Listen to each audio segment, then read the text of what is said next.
नमस्कार, चैतालीस किचन मराठीमध्ये तुमचं स्वागत आहे। आज आपण बघणार आहोत हॉटेल स्टाईल मटन दम बिर्याणी, एकदम स्मोकी फ्लेवरवाली रसरशीत अशी हॉटेल स्टाईल मटन बिर्याणी। तर ह्या मटन बिर्याणी बनवताना मी प्रेशर कुकरमध्ये बनवली आहे आणि अगदी सोप्या पद्धतीने झटकीपट अशी मटन बिर्याणी तयार करून दाखवली तुम्हाला। तर आपण आता रेसिपी बघूया। तर मी सुरुवातीला मटन मॅरिनेट करून घेतलं मी छान असं, आणि हे मटन मॅरिनेशन झाल्यानंतर याला मी छान असा स्मोक दिला आहे, कोळसा टाकून त्यावर तूप टाकून, आणि नंतर थोड्या वेळासाठी हे झाकून ठेवले, म्हणजे याला हॉटेलसारखी एकदम स्मोकी अशी टेस्ट आली आहे। तर ही मटन बिर्याणीची रेसिपी तुम्हाला नक्की आवडेल। चला तर मग आता आपण मटन बिर्याणीच्या रेसिपीला सुरुवात करूया। संपूर्ण रेसिपी बघा, अगदी सोपी आणि झटकीपट होणारी ही रेसिपी आहे, तेही प्रेशर कुकरमध्ये, आणि अगदी कोणीही बनवेन, बॅचलर देखील बनवू शकता अशी ही सोपी मटन बिर्याणीची रेसिपी आहे, आणि वेळ देखील वाचतो प्रेशर कुकर वापरल्याने। तर सुरुवातीला आपण आता इथे मटन स्वच्छ धुवून घेतलंय। आता यामध्ये मी मसाले घालून घेते। तर सुरुवातीला मी हळद घातली आहे, त्यानंतर मीठ टाकलंय। मीठ सुरुवातीला कमी टाकायचं, नंतर देखील टाकणार आहोत त्यामुळे। त्यानंतर मी मोठा असा अर्धा निंबू पिळून टाकलाय। आता हा निंबाचा रस तुम्ही फ्रेश असा निंबाच्या रसाचा यूज करू शकता। त्यानंतर आता इथे मी आलं, लसूण, हिरवी मिरची, थोडासा कढीपत्ता आणि कोथिंबीर याचं वाटण करून घेतलं मिक्सरला, पाणी न घालता, आणि मस्त असं हे छान तयार केलं याची पेस्ट। आता ही पेस्ट मी मोठे 3 चमचे, या पेस्टमुळे खूप छान फ्लेवर येतो आलं लसणाच्या पेस्टपेक्षाही, आणि खूप छान चव देखील येते, कारण यात कढीपत्ता आणि कोथिंबीरीची देखील टेस्ट आहे। आणि हिरव्या मिरच्या मी उभ्या कट करून घेण्यापेक्षा अशा या पेस्टमध्ये 2 घातले। त्यानंतर आता इथे मी सुके मसाले ॲड केले, बिर्याणी मसाला, धनेपूड, लाल तिखट, आणि आपल्या घरगुती वाटणातला मसाला तुम्हाला जे आवडीनुसार ते टाकायचे असले ते मी सगळे यात टाकून घेतले। आणि त्यानंतर आता इथे मी अर्धी वाटी दही टाकले, दही फेटून घ्यायचं, आणि इथे कोथिंबीर टाकली। त्यानंतर सुरुवातीला मी इथे कांदा तळून घेतला होता, हे बघा। तर हा मी कांदा आपल्याला जसा वाटेल तसा टाकायचा आहे, तुम्ही हातावर चुरून घेते मी, एकदा तळलेला आहे तो कुरकुरीत कांदा तळून तयार झाला आहे। हा कांदा शक्यतो मी उन्हाळ्यात वाळवून ठेवते, आणि म्हणजे मग तेल आपलं कोमट असलं की त्यामध्ये पटपट असा कांदा तळला जातो, अजिबात वेळ लागत नाही कांदा तळायला, कारण आपण ताजा कांदा तळण्यात आणि हा कांदा तळण्यात खूप वेळ जातो, यात 1 मिनिटात तळून होतो। हे बघा किती सुंदर असं मॅरिनेशन तयार झालं आहे। आता हे मॅरिनेशन तुम्ही वेळ असेल तर 2 तासासाठी बाजूला ठेवून द्या, स्मोक देऊन। बघा तुम्ही किती छान फ्लेवर उतरतो मटनमध्ये सगळाची सगळा, आणि जर तुम्हाला घाई असेल तर कमीत कमी अर्धा तास तरी मॅरिनेट होऊ द्या। आता इथे मी जो कांदा तळला होता तेच तेल घेतलंय, फक्त थोडंसं कोमट करून घेतलंय। या तेलामुळे बिर्याणीला टेक्स्चर खूप छान येतं, रसरशीत अशी बिर्याणी तयार होते, अजिबात सुद्धा कोरडी वाटत नाही, आणि शेवटपर्यंत हे मऊ लुसलुशीत आणि रसरशीत असं बिर्याणीचं टेक्स्चर राहतं।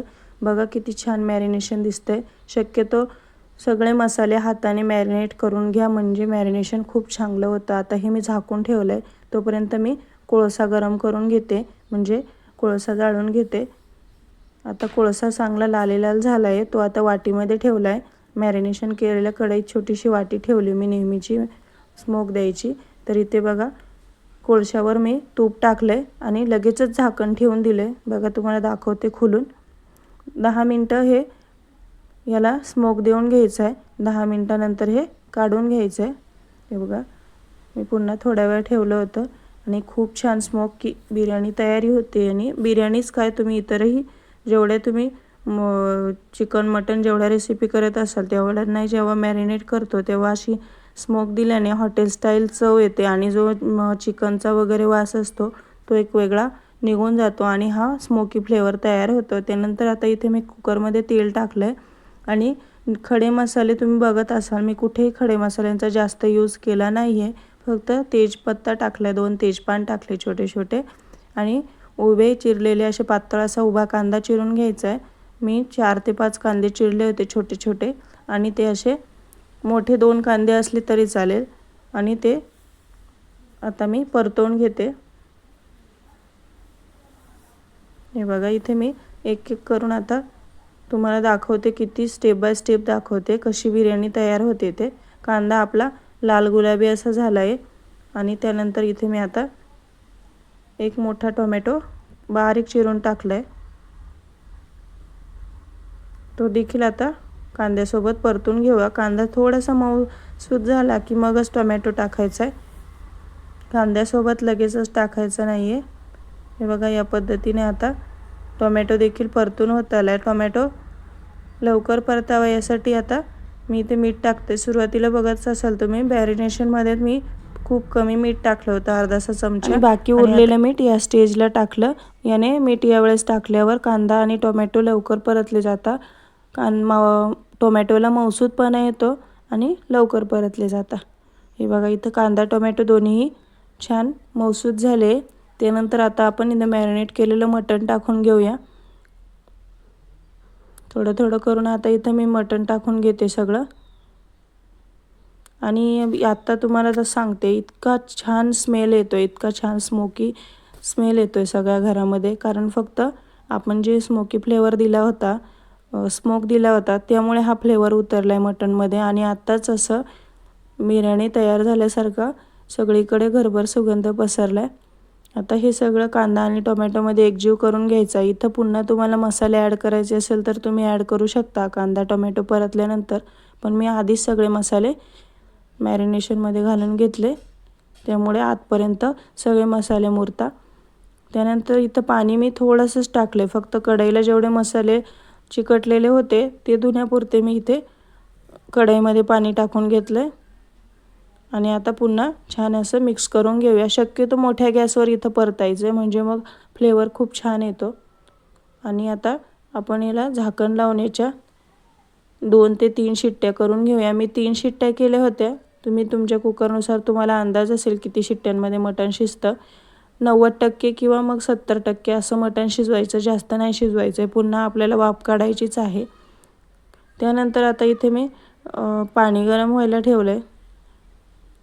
आपल्याला भात उकडण्यासाठी तांदूळ मी आधीच भिजत ठेवले होते. तर आता हे पाणी मी अर्धा टोप ठेवलं आहे. त्यामध्ये मीठ टाकलं आहे 1 चमचा. त्यानंतर थोडं तेल टाकलं आहे. तेलाऐवजी तुम्ही तूप देखील टाकू शकता. आणि शक्यतो कमीत कमी खडा मसाले वापरते मी. त्यामुळे इथे मी होते तेवढे खडे मसाले, हिरवी मिरची, कोथिंबीर आणि निंबू टाकून इथे पाणी उकळायला ठेवलं आहे. इथे बघा तोपर्यंत शिट्टी देखील होत आहे. तर मी 3 शिट्ट्या करून घेतल्या. ती क्लिप देखील ॲड केली आहे. आणि आता इथं पाण्याला उकळी आली तोपर्यंत मटण शिजतं आहे. आता तांदूळ मी आधीच भिजवले होते.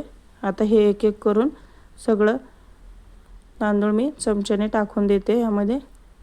तर इथे बघा तेजपान, मोठी वेलची, कोथिंबीर, टोमॅटो असे मोजकेच खडे मसाले मी ॲड केले यामध्ये. आणि कोथिंबीर वगैरे जास्तीचं काही ॲड केलं नाही आहे.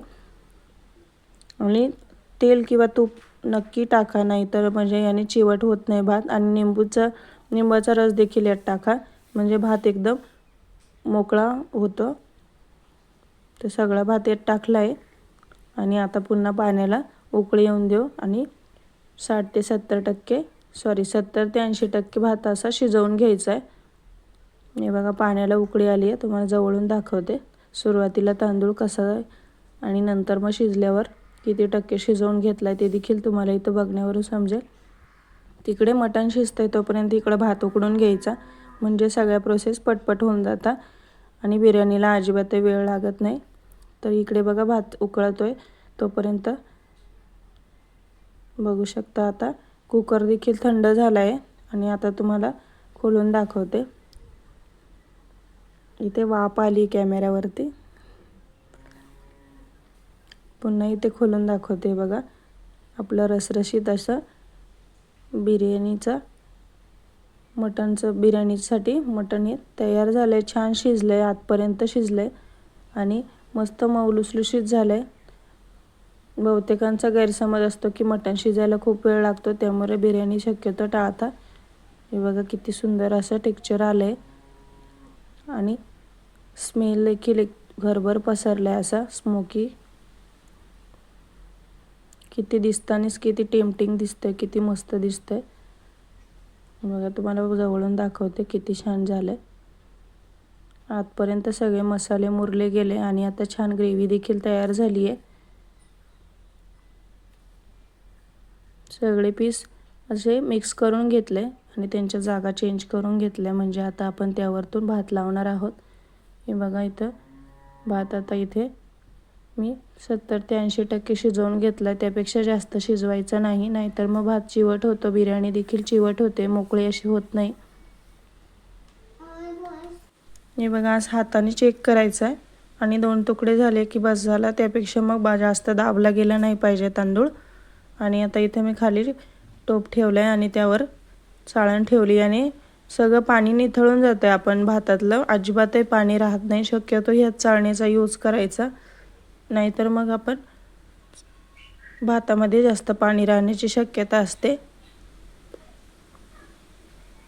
आता मी सगळा भात इथे चाळणीमध्ये काढून घेते आणि आपली अशी छान असा बिर्याणीसाठी हा तांदूळ देखील उकडला गेला आहे, शिजवला गेला आहे 70%. बघा असा मोकळा करून घेते, म्हणजे मग यातलं पाणी जे आहे ते खाली निथळलं जाईल आणि तेजपान खडे मसाले जे तुम्हाला नको आहे ते शक्यतो इथे काढून टाकायचं. कारण आता याचं काम झालं. इथं सगळं पाण्यामध्ये याचं अर्क उतरला गेलं आहे. हे बघा थोडं पाणी देखील निघालं आहे. पाणी शक्यतो मोजकंच टाकायचं, म्हणजे जास्तीचं पाणी उतरत नाही. त्यानंतर आता मी तुम्हाला इथे तुम्ही ते 2 लेयर देखील लावू शकता, पण मी शक्यतो एकच लेयर लावते, कारण घरात मुलांना फिका भात लागतो. त्यामुळे मी 2 लेयर देत नाही, एकच लेयर देते. तुम्ही इथे थोडं मटण बाहेर काढून घेऊ शकता आणि मग नंतर भाताचं लेयर, मटणचं लेयर असा देऊ शकता. तर मी इथं खाली सगळं मटण तसंच ठेवलं आहे. त्यावरती आता मी थोडं चमच्याने असा स्प्रेड करते, पसरून भात लावते. बघा असा थोडा थोडा करून इथे भात पसरवून द्यायचा आहे आणि पाणी निथळल्यावर भात एकदम मोकळा फडफडीत होतो. त्यानंतर आपण जे पाणी तांदळाचं होतं ते इथे मी 2 चमचे घालते आणि त्यानंतर इथे मी फूड कलर टाकला आहे. तुमच्याकडे केसर दूध असेल ते देखील टाकू शकता किंवा फूड कलर ऑप्शनल आहे, तुम्हाला टाकायचं असेल तर. मी इथं ऑरेंज आणि येलो कलर वापरला आहे. तळलेला कांदा देखील मी इथे थोडा उरवलेला होता, तो टाकून घेतला. त्यानंतर कोथिंबीर टाकली थोडीशी आणि आता यामध्ये आपण थोडासा पुन्हा भात लावून देऊ. हे बघा या पद्धतीने आता मी पुन्हा भाताचा लेयर लावला आहे. हा व्हिडिओ मी शॉर्ट व्हिडिओसाठी शूट केला होता, परंतु मी शॉर्ट व्हिडिओमध्ये अगदी पटपट आणि थोडे क्लिप ॲड करायला लागले, म्हणून मी हा डिटेल व्हिडिओ लॉंग व्हिडिओ करून देखील टाकला आहे. हे बघा आता पुन्हा भाताचा लेयर लावला आहे आणि आता इथे पुन्हा भाताचं जे पाणी होतं ते टाकायचं. इथं भाताचं पाणी खूप महत्त्वाचं आहे, कारण यामुळे अजिबातही असा एकदमच मोकळा फडफडीत असा भात होत नाही, थोडासा छान होतो मग लुसलुशीत. इथे मी वितळलेलं तूप टाकले 2 चमचे, अगदी बारीक 2 चमचे, ते देखील टाकू शकता. आणि आता आणि इथे फूड कलर टाकून घेतला मी. फूड कलर टाकून झाल्यानंतर आता पुन्हा मी इथे थोडा कांदा होता तो इथं पसरवून घातला आहे. बघा किती सुंदर अशी बिर्याणी दिसते. आणि आता त्यानंतर पुन्हा थोडीशी कोथिंबीर टाकून घेतली बारीक चिरलेली. आणि यानंतर आता इथे मी आधी तूप टाकलं होतं थोडं, आता तेल स्प्रेड करते असं स्प्रेने, कारण याच्यामुळे अगदी असं कोरडी अशी बिर्याणी होत नाही. बिर्याणीचा जो भात असतो त्याला छान टेक्स्चर येतं. त्यानंतर आता इथे तुम्हाला दाखवते, झाकण लावून घेतलं मी कुकरचं आणि तवा ठेवला आहे आणि मीडियम गॅसवर मी आता इथे ह्याला 20 मिनटं ठेवलं आहे. आणि 20 मिनटानंतर बघा किती छान असा आपली बिर्याणी तयार झाली आहे. दिसायला बघा किती छान दिसते. कशी वाटली बिर्याणीची रेसिपी मला नक्की सांगा आणि नवीन असाल चॅनलला तर सबस्क्राईब करा. अशाच छान छान रेसिपी बघण्यासाठी चैतालीस किचन मराठीला सबस्क्राईब करा. थँक्यू.